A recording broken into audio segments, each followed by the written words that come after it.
A bunch of people filtering in, but let's get started.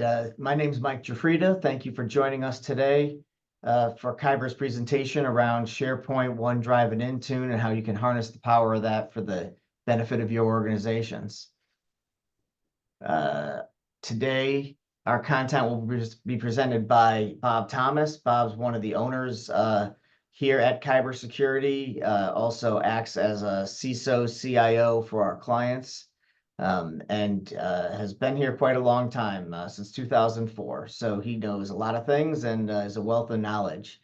If anyone has questions along the time of the presentation, please feel free to throw them into the webinar chat. We'll be monitoring that and answering them as appropriate, either during the presentation or after the presentation. So feel free to drop those in there and we'll get to them as appropriate. With that, I'll hand over to you, Bob. Sounds good, Mike. Thanks very much. And I appreciate everybody joining today. Just a quick highlight on the agenda for today. We're going to talk about really the virtues of combining the products that Microsoft has made available, SharePoint, OneDrive, and Intune, and why they should be not just single point use, but pick out reasons why they should be rolled out en masse at your organizations to make people more productive, but also to save cost in supporting multiple third-party tools. We're going to talk also about how that plays into productivity, not just for the end user, but for IT support, whether it's your own support or if you're using a third party like us. Security and exactly what that will afford you. And I think most importantly, what are the benefits of using it for your organization? I think that's key to this entire thing. Let's go to kick this off. So I think one of the things that everybody needs to understand is from a productivity, and it's really pointed at the end user, what can be accomplished with turning up SharePoint.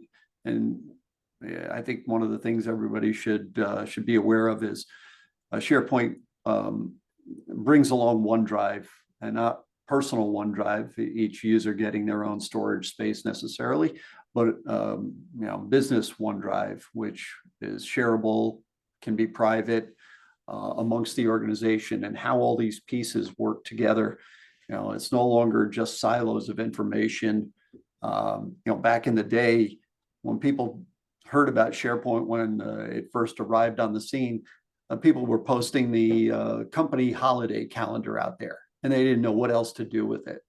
It's certainly evolved beyond that, and it's now a perfect place to use for document collaboration and ease of access to data. And I don't just mean that in a file server sort of way, but talk about mobile access. I'll give you the example that happened this morning. Got stuck in traffic on the way in. We had a Teams meeting, our morning huddle. I'm like, oh, I got my phone right next to me. I can pop right onto that, join, and immediately I'm in the meeting, and I can also see the shared content. And if I want to, I've got access with one button to open it and be able to participate even though I'm on the road. It's all those pieces working together. It's not just, Teams, I can get on a chat session or a video session. No, it incorporates data now too. And I think that's what's important. And all of this, most importantly, I think, is all done without the need for VPN and having to support multiple VPN technologies and all of the headaches that come along with that and the challenges that people face. You talk about security, and we've been actively rolling out for our own firm single sign-on. It feels like not a few weeks or a month goes by where we're not enabling another single sign-on application to be linked in with Microsoft 365 and our identity management system that we have there. We have plenty of tools at our disposal, but it's made them easier to use and easier to access and more secure by linking them with Microsoft's identity management and, of course, multi-factor that goes hand in hand with that. You know, the whole idea is we're already protecting the data that sits at Microsoft 365. Yeah, now we can use that same data protection tool. We use Datto for that. And we're using it across all of the pieces, not just email, not just calendaring, but now we're using it to protect Teams, OneDrive, SharePoint. All those functions are now under one umbrella without paying extra. And I think that's really important to understand. And compliancy, you know, we've got policy enforcement, and I think that's where number 3 comes in on the list here. You know, this whole IT management and centralized control over these users. Well, that's all done with Entra ID, which is Microsoft's new name for Active Directory in the cloud. It's basically doing the function and even a lot more than your domain controllers used to do back in the day. Manageable from anywhere. Yeah, you have a problem, instantaneous access to a user to boot them out, lock their account, you know, avoid a breach, control a breach. All those types of things are at your fingertips. And of course, you know, the same types of permissions that we're used to from security groups and defined user file and folder access all exist and are now controlled at that level. And all of that, since it's all in one place, means we're saving money on administrative overhead, whether it's less time or less staff members needed or faster access to that information. It all plays a big part in this. And I think, you know, the cost reduction cannot be overstated. You know, folks that already have Microsoft 365 BP Business Premium, you already have the tools that you need. You're paying for it, and if you're not using it, it's really going to waste. Intune comes bundled in there. You've got access to autopilot, which we're going to talk about. All of the stuff, SharePoint, OneDrive, and all of the rest of the Office suite, all are part of that, and part of the licensing you're getting. And then, you know, we've already seen this in our own environment. We start taking servers, migrating them up to Microsoft 365 services. We're turning off services, less reliance on backups. It's a much easier environment to support. And, you know, at the end of the day, Microsoft is handling the server side infrastructure for you. You don't have to worry, oh, this is going end of life and we've got to figure out an upgrade path. All of that headache and that cost is off your back from now. So one of the things we talked about is SharePoint and how, you know, folks really didn't know what to do with it. And I think it's important to note, this is, even though you may not understand exactly how to use it, SharePoint can be the central place. You know, we use the word hub here, not just for collaboration. It's perfect for that because that's what it was built to do, obviously based on the name. But at the end of the day, what we're really asking folks to get comfortable with is a place to find all their documents, be able to share them, easy access to them. You know, there's always the concern from folks, will I be able to find my information? Well, SharePoint is the web front end that will give you seamless access to it. And it will give you a hopping off point, you know, not just to file server type data from OneDrive, but it will link over to Teams as well. I think that's the part that people aren't necessarily tuned into, is that it can be your centralized repository and access. You can build custom sites. You know, document control, this is maybe the most interesting thing. It may not sound sexy, but at the end of the day, that whole version tracking, you're not sitting here always thinking, oh, did I give that a new name? What did I name it? What should I name it? All that version handling with the original naming structure of the file exists behind the scenes. It's doing auto save. You're not sitting there every 15 minutes saying, oh my God, I better save this because I made 15 changes and I don't know what they were. All of that's happening behind the scenes, keeping track of versions so that you can access back in time I don't think I can overstate the importance of search now. Again, people concerned going from traditional map drives and file server access up to SharePoint, OneDrive. How am I going to find my stuff? I think the search capability built into the whole Microsoft 365 suite far exceeds how they used to do it, and the shortcomings of the search functionality. You shouldn't picture it like trying to search through Outlook. Like trying to find your way through a blob file like that is difficult, and it's difficult for the system to do it too. So I think those things, building, customizing sites, building custom sites that are specific to departments or small groups of users, I think it makes a lot of sense, so that you see exactly what you need to see and access easily what you need to find. I think those are important things that SharePoint gives you. On the next slide. So I mentioned OneDrive, and that really SharePoint and OneDrive go hand in hand. Really, at the end of the day, what you ought to know is that OneDrive is the storage mechanism behind the scenes for all of the data. That's where your quote unquote file server exists now. And this can be configured in a multitude of ways. And what I mean by that is you can choose to have certain files sync to you, the term offline syncing. You're just about to jump on a plane. You've got 3 projects you'd like to knock out while you're on that trip.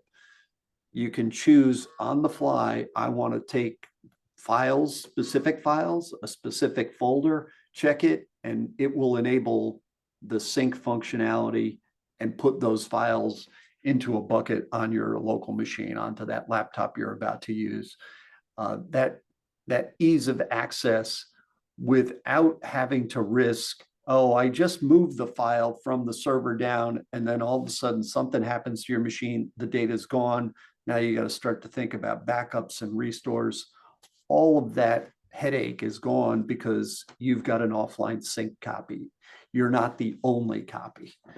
And I think the idea that, oh, well, I can just send a link to a file from Outlook, and you can absolutely do that as part of all Microsoft integration. But I think just as important to that is the ability for all of your other Office suite applications, Word, Excel, PowerPoint, all of these apps can reach into OneDrive just like your file server used to be able to offer up, and you'll be able to grab data and save data and manipulate it just like you're always used to. You're not losing anything. And there's even functionality if if you're so inclined and married to the idea of map drives, there are add-in products that will make that look and feel exactly what it looked like from a traditional file server. We didn't go to that length because it seems to be functioning just fine, and everybody seems to be comfortable in our world with traditional style access from File Explorer, but that is out there. And the whole idea behind this isn't just to do traditional file serving, but that whole idea of being able to work in a document, in a spreadsheet, simultaneously with other members of your staff and group. I think that's really key. We've been doing this in morning huddles now within our own organization. We've got 4 of us every single day modifying the same exact spreadsheet simultaneously. And you can see real time the changes being made.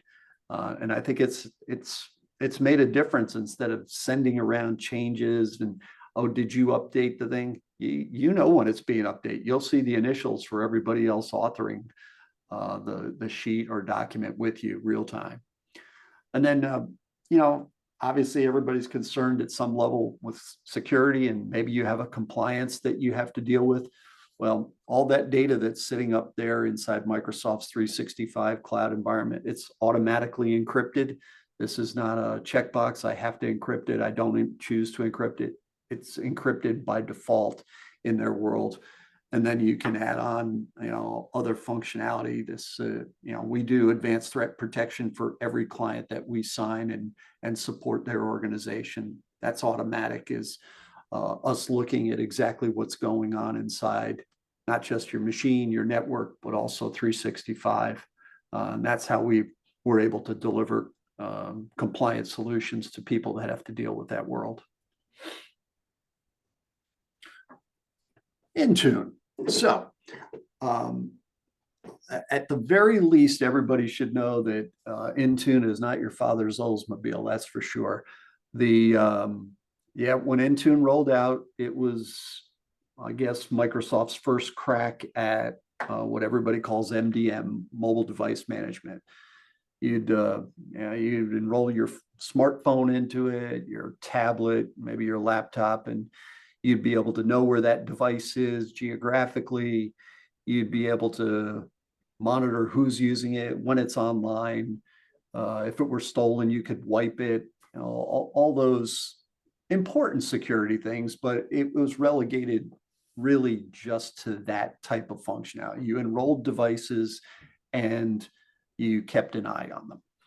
Now, Intune has really exploded as far as the functionality, endpoint management. This is not just enrolling to the device. You can patch the device, update it, you can enforce policy on it, and you can change configurations of that device based on rules automatically. I think that's a huge thing to understand. That's now part of the Microsoft Intune function and solution. I can't say enough things about conditional access to give it enough props. Since Microsoft came up with the idea of conditional access, which is true enforcement of specific security features and being able to deliver those and make sure that nobody is slipping through the cracks. Everybody is going to get this layer, and the easiest one to describe here is multi-factor authentication. You've got conditional access turned on, everybody's getting MFA. This is not hand selecting certain people to have it or avoid it. Across the board, and it's the best baseline protection you can offer to your firm and to your staff, so that people, if there's somebody out there that doesn't have the protection, they'll be the one that gets compromised and breached. And now that that's linked with, I don't want to call it Azure AD anymore, because Microsoft has now, over the last year, come up with Entra ID as their identity provisioning tool and control tool. And then you build policies around it. And those policies will look at how people are interacting with data. Are they allowed to send links to that type of data or not?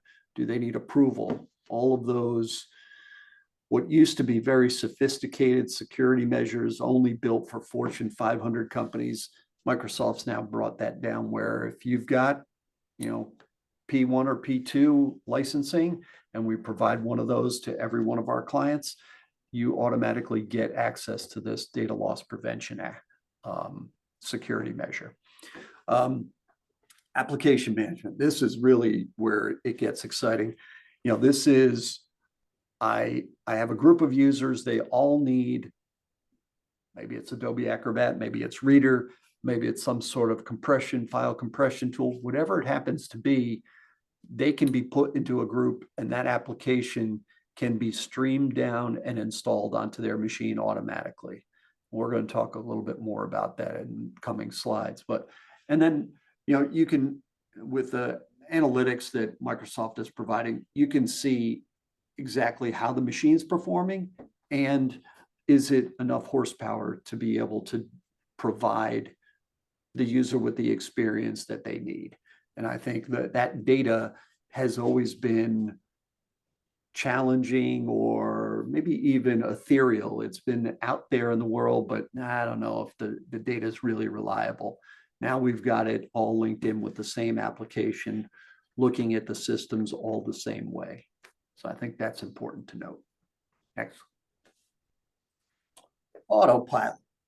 So Windows Autopilot, which I'll say used to be treated as a standalone, almost add-on item. This is now bundled into Intune. So, you know, some people will use it interchangeably, just as, you know, yeah, that application and machine rollout tool as part of Intune.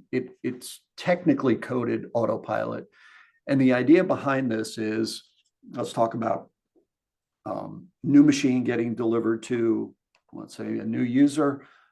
This is pre-configuration of the environment that user will experience, all done in advance of them getting the machine. And this is more background setup, and I'll talk about that in a second. The machine is enrolled before they ever get it with Microsoft. We get the serial number and the ID number of the machine. We get that information loaded into Microsoft systems. So there's an association between a machine, eventually the user that's going to use it, and their Microsoft 365 licensing and environment. Machine ships directly to the end user. Yes, you heard me. No prep, no multi-shipping. This is, it goes to the end user. The end user is instructed to plug it in, connect it to their network, turn it on, log in with their ID, and walk away, go have lunch, come back, and the machine is ready. Yeah, it is somewhat ready from the moment you turn it on, but it's still streaming in apps and installing. If you give that machine typically between 60 and 90 minutes, it's fully configured and ready for them to use with their applications already installed. Identified printers, if we've got network printers, if it's locally connected printers, it will attempt driver installation automatically. This is the holy grail of machine deployment. I use the example that if it's a new user with a new machine, how about a new user, but they're getting a redeployed machine, somebody else's machine that came off the network, they left, it's a spare out of the closet, whatever example you want to use. This can be re-imaging and reuse of a machine, and it will use that same technology. Basically, there's a wipe command, and then it will bring down the new image for this new user once you put them in a quote unquote bucket. So why doesn't everybody do this? The reason is it takes upfront work. It takes somebody from the end user client to be able to determine the matrix of who am I supporting with this and what applications do they need. And it's not one of these things that you should look at, oh, well, everybody gets Microsoft Office. Of course, everybody gets Microsoft Office. We understand that. But what are the other things they need? What are the knowledge workers require in order to do their job? Are they Chrome users because they prefer that browser? Hey, well, Edge is built on the same kind of platform. Oh, they should be Edge users or Firefox, whatever it happens to be. Those things need to be ingested beforehand. Intune/Autopilot needs to be configured in advance so that those people, when they turn that machine on, get what they expect to get and need to have installed in order to operate. And that's where this whole custom OS image and streamlined deployment comes in.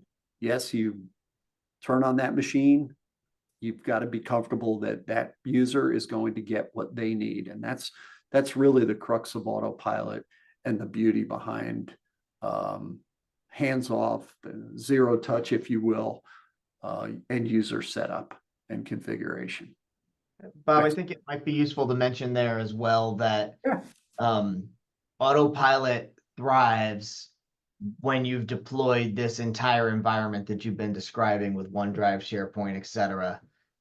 Because if there's data on a machine that's not in those environments, that still needs to be migrated over. There still might be some end user configuration or migration if that stuff is not in that full platform that you described earlier. Yeah, so I think good point, Mike. And I think one of the things that we've moved to as an organization is specifically making sure that OneDrive is installed, running, and the data synced for a particular user. And I'm not just talking about data, but we're talking about if this is an existing user getting a new machine, they've got a certain profile, a certain existence that they are used to using. And how is that going to get replicated? Well, OneDrive has become the mechanism of choice to be able to take those settings. This can be bookmarks, this can be file location information, this can be, oh, they have a bad habit of saving a bunch of stuff on their desktop. Okay, well, we're not going to scream at them. We're going to save that data, and it's automatically going to sync up to OneDrive. And then when they have their new profile, it's going to come right back down. So all the data that they expect to be sitting there on their desktop is there and ready to use. I think those pieces are still, I'll call it the unknowns, but there's ways of dealing with it. But I think, to Mike's point, having all the pieces, if you don't have OneDrive, how are you doing it? Well, let me see, do I have a memory stick around here that's big enough to manually copy all that stuff? And oh, you want your bookmarks too? Oh, you use 3 different browsers? I got to get 3 different bookmark files. Another pain in the butt.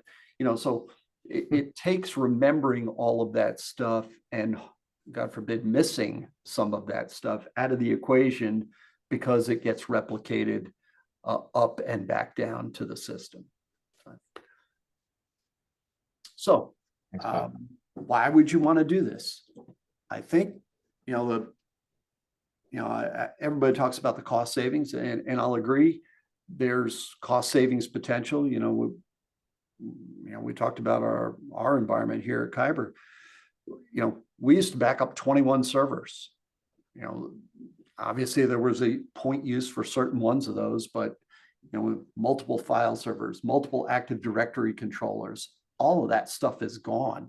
We don't have any of those servers anymore. We got, at the drop of a hat, we got rid of 6 servers, 7 servers. No longer need to back those up. There's all cost savings associated with that stuff because we've already got protection in the cloud. If you're able to use that autopilot technology that we just talked about and employ that for machine rollouts, machine refreshes, redeployments, all of those things, those are labor intensive tasks. If you're using autopilot, we're talking about maybe as much as 100% labor reduction on those types of rollouts if you've got all your ducks in a row and you've got all the automation built. Even so, even without all that, you're talking about 75% savings in time and effort. And the beauty of having your IDs for all your users, I keep going back to that term, identity management. That's what Entra ID is. It's where do I keep all my user IDs, their passwords, their rights to access folders, files, and you link that with Intune. Now you can enforce policy, which is what everybody asked of Active Directory back in the day. Okay, I build this group policy object so that this person's password is forced to be changed every fill in the blank amount of time. And the password has to be this size and this complexity. All of that is now stored in one central place with Microsoft. And since they've got replication and redundancy and resiliency, you're not sitting there having to turn up servers to provide that environment. And I don't have to go on to app deployment. That's the whole beauty of the autopilot and automatic application delivery. And you can do the same thing with upgrades. The upgrade comes out, you make that part of the security group for the folks that get it. Machine turns on the next day. and they automatically get the new version. Just happens, and no running around updating machines, no trying to figure out scripts and getting them to take a new update. This can all be deployed from the Intune function. And we talked about this whole remote provisioning, especially for folks that have people all over the country or all over the world, shipping in machines and then just turning them on. And maybe if your internet's slower, if you're in some other part of the world, it'll take a little longer. But people that have good download speed, cable modem, and now fiber all over the place, you're seeing applications run in minutes. This stuff is streaming down, installing, and bang, you've got access to it, in a cup of coffee's amount of time. So I think that those are important things to know about, how you can save time, you can save money. The only other thing I could say about this is if you've already got business premium, I sound like a broken record here, but you've already got the license to do all this stuff. It's all there. It's just sitting there waiting to be used. Intune's in the package. You already got SharePoint, OneDrive, and all the other pieces that you probably already use. Yeah, and we didn't mention it on this slide, Bob. We talked about reduced IT overhead, but I think we'd be remiss if we didn't also mention the user productivity side of this, not only in the ability to share and not use a VPN and all the things you mentioned, but you're talking about deployments. Yeah. If we're cutting over manually someone's machine and that's going to take 2 hours, that person's without a machine for 2 hours. Yes, they are. With the automated deployments, the simpler deployments, that person can be productive for all of that time as well. And so it's important to note that this is not just to reduce the cost if you're using a managed service provider for them to deploy the stuff, but it's also the productivity of the user on the other end and how much more quickly they can get up and running with what they need. Yeah, no, you're absolutely right about that. There's, I know this is probably one of those uncomfortable situations that an end user experiences, but they're all excited probably about getting a new machine. They're probably also nervous. So is it going to work just like my old machine? But at the end of the day, they can't, and I probably need to put quotes around can't, but shouldn't be using their existing machine while we're configuring their new machine, because they're changing data while we're trying to move data from machine to machine and make their environment look exactly like it was before. All of that worry is now alleviated if we implement OneDrive as really the hinge pin on all of this stuff. Is that, hey, if you've got that and it's automatically replicating data, I'm not so sure I want to tell every user this, but they could continue working on that old machine while we're dropping off the other one and say, okay, it's cutover time. All that data that they just worked on is going to be in OneDrive, and it's going to replicate down to the new machine. All of that concern or duplicate effort even of, oh, well, we already copied a bunch of the data. Now we got to go find what changed and copy it again. All that goes away. So, this is kind of interesting that, because of all the pieces working together in conjunction with one another, it gives us some additional functionality and security. So I think probably one of the things that we've seen over the last, I don't know, it's probably a couple of years, is the proliferation of BitLocker as the whole disk encryption tool that Microsoft, it's not new, but with Windows 11, I think it's really come into its own as not just a reliable and secure tool to protect storage, but at the end of the day, having it work in conjunction with TPM, which is a built-in security chip in most new computers. No more, I boot the machine up and I've got to enter some cryptic security key in order to allow the machine to boot. That's old style stuff when it comes to whole disk encryption and, whatever flavor you're talking about. But when you're talking about BitLocker, which comes with Windows 11, and all of these new machines being shipped with TPM security chips, this makes it easy. All the people have to do is use their username, password, multi-factor authentication. It knows those pieces. It's linked not just to the chip, but the chip is talking to Microsoft 365. And it all goes back to that single sign-on type of ID I talked about before. I don't have to remember another code, which of course is the bane of everyone's existence. So that integration that allows for not only Intune to store the key, the recovery key, if you will, but make sure that all the pieces work together with the machine, your username, password, your multi-factor, your Entra ID, all those pieces are now linked together and talk to each other. And then, as part of this whole autopilot rollout function, you get a machine, it drops in your lap, you take it out of the box, you plug it in, you fire it up, you log in. That login is now protected that whole streamed image that's coming down and configuring machine for you, which is great. I mean, that's a home run right there. It's not just, oh, well, I'm downloading stuff, on a whim to install. You're getting only what you need and nothing else. We've got in the background, I'm not so sure. I guess it's automatic enrollment, semi-automatic enrollment. We as the provider and equipment delivery mechanism have to do some work on the back end to make sure that the user's identified, the ID of the machine gets in the right bucket for the right client prior to it getting shipped. But as far as the end user and our client's concerned, it is automatic. It's been enrolled. Intune knows about it. It's being provisioned, I think is probably the right word.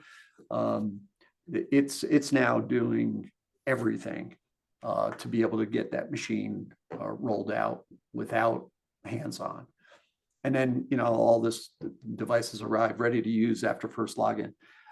Agreed. That's the holy grail. Is this has got not just the tools that are necessary. Yes, all of our security tools are part of that install package, plus knowledge worker tools. But then drivers are in there for any of their endpoint peripheral devices, scanners, printers. Everybody's got these check scanners now. So certain people have them. They would be in a special bucket that they got that image that's going to include that. I think that's key to know.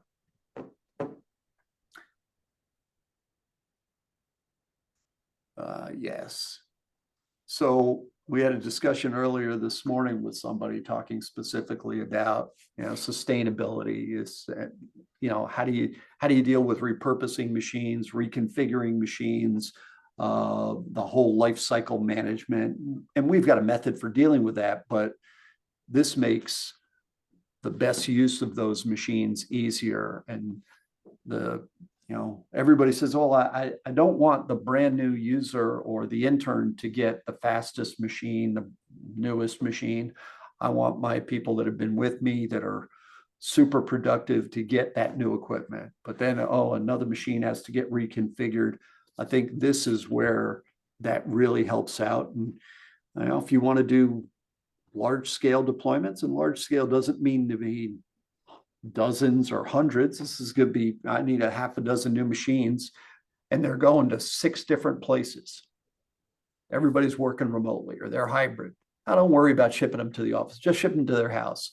Ship them to their house and breakfast, and the machine's ready. I think that's important to know. So both of those things can be accomplished and improved upon with this technology. Next. So just to kind of wrap a bow on some of this stuff, we talked a little bit about all the pieces, SharePoint, OneDrive, Intune. We don't have all the other pieces up there, but You know, there's plenty of people out there using Teams, all of these things working in conjunction with each other, whether you're in the office, some of the people in the office, some remote, 100% remote. The function is the same. There's no, oh, you're in the office. Oh, I don't have that version, or it doesn't work the same with mine. All that goes out the window. It's everybody's got the same look and feel. It's all auto updated using Microsoft's 365 technology. I think that's, you know, that may be overlooked in some circumstances. The whole cost efficiency, you know, cloud-based storage, you know, I call a spade a spade.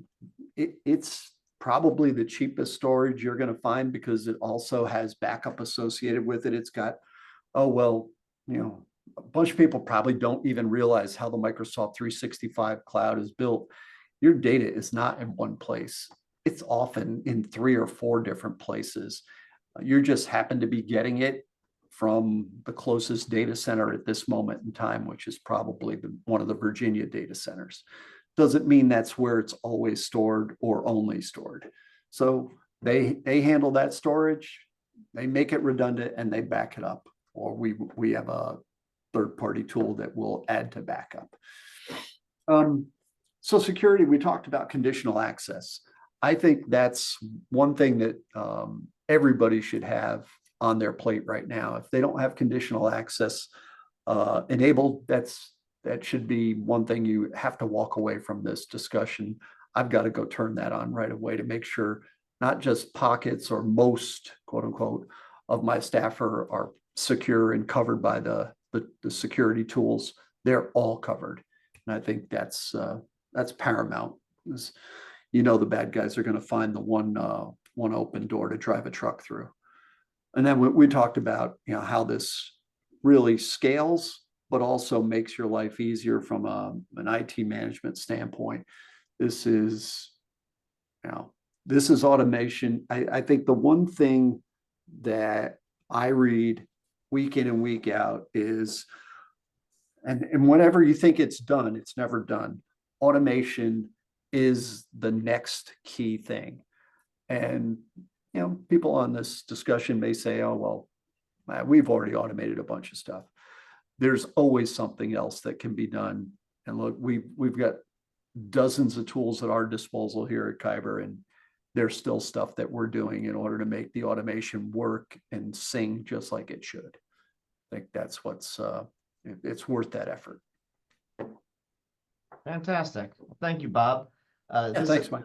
Mike Jafrida, president of Kyber. Happy to have you all here today. Happy to help you in the future as well. If you have additional questions, you can reach out to sales@kybersecure.com. Those questions will get to the appropriate people on our end. Make sure you get thorough answers. Additionally, this recording will be sent out after the presentation, so you will get to go back through all this information, and you may have more questions at that time. Again, feel free to reach out. Happy to help you in the future, and look forward to speaking with you soon. Thank you, Bob. Thank you, ImageWorks, for putting this all together, and thank you all for attending. Thanks, Mike.